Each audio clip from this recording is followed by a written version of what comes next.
Joining us now is Mark Regev, the advisor to Prime Minister Netanyahu and former Israeli ambassador to the UK. Thank you very much for taking the time. I want to follow up on a couple of things we heard from the Prime Minister there. He says, one, he's open to little pauses in fighting. What would that look like? First of all, thank you for having me.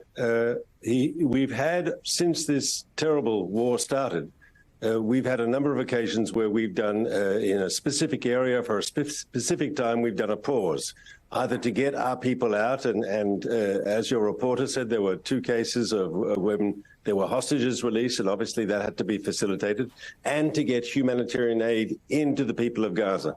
So we've done that in the past, and we're happy to do that in the future if the circumstances are correct. So just to clarify, you are not planning on changing anything in terms of the pauses that have come already. So we wouldn't expect anything differently. Well, if we can get a release of the hostages, that's something that would change the reality. But in the current circumstances, Israel believes it's crucial to keep the pressure up on Hamas, to beef up that pressure. That's the way to win the war and to get the hostages out. Hamas isn't going to suddenly become a humanitarian organization and release the hostages because it's decided to do the right thing. They're only going to do it if they're under massive pressure, and we're applying that pressure now together with the diplomatic pressure on its allies in the Gulf. I'd remind you, of the 240 plus people being held, there are 30 children. 30 children. Of them, there are people under a year old. There are toddlers under 3 years old. This, I think, shows us what we're up against. Hamas kidnaps babies. They've also got on the other end of the age ladder, they've got people over the age of 80, a Holocaust survivor, who were kidnapped as well. Who are these Hamas people? They are really, they've shown themselves what they are by their choice of people to kidnap. It's really disgusting. We also heard Netanyahu raising the possibility of overseeing Gaza for an indefinite period, he says. What does that mean exactly? You eradicate Hamas, but then what? So I don't think he used the word overseeing, and he talked about having some sort of overriding security presence, the idea being that once we've defeated Hamas, we have to make sure that Hamas doesn't come back. And there's some sort of security presence. At the same time, I can tell you we don't want to govern Gaza. We don't want to rule over the people of Gaza. We're happy for a framework to exist where they can rule themselves. But it's clear we can't allow some sort of residual Hamas to rearm, or terrorists like Hamas. And we have to have the option, if need be, to take care of that situation. Look, we left Gaza in 2005. We pulled out all the Israelis who were living inside there in communities. We pulled back to what the international community says is the line, the 67 borders, and yet we were still attacked. And so it's important that when this is over, not only is Hamas destroyed, but that we make sure there isn't a resurgent terrorist movement to take control.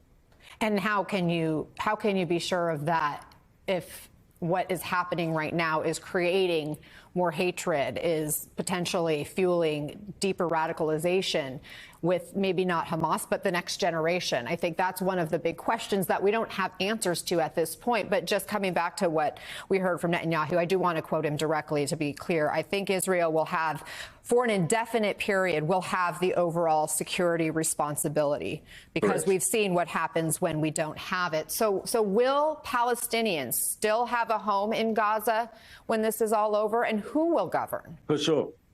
For sure. And who will govern will be people hopefully more pragmatic and more moderate than the current Hamas leadership. Look, Hamas has been running Gaza for 16 years, Anna. What have they brought the people of Gaza? Just hardship, suffering, and impoverishment. Hopefully a new form of government, less extreme, not run by these bloodthirsty terrorists, will give the people of Gaza a better government. And Israel says, we don't want to reoccupy Gaza. We don't want to govern the people of Gaza, but we will make sure that once Hamas is defeated, we don't see some sort of residual or new terrorist organization. We will not allow our people to be massacred like they were on October 7th. And you heard from Hamas's deputy leader.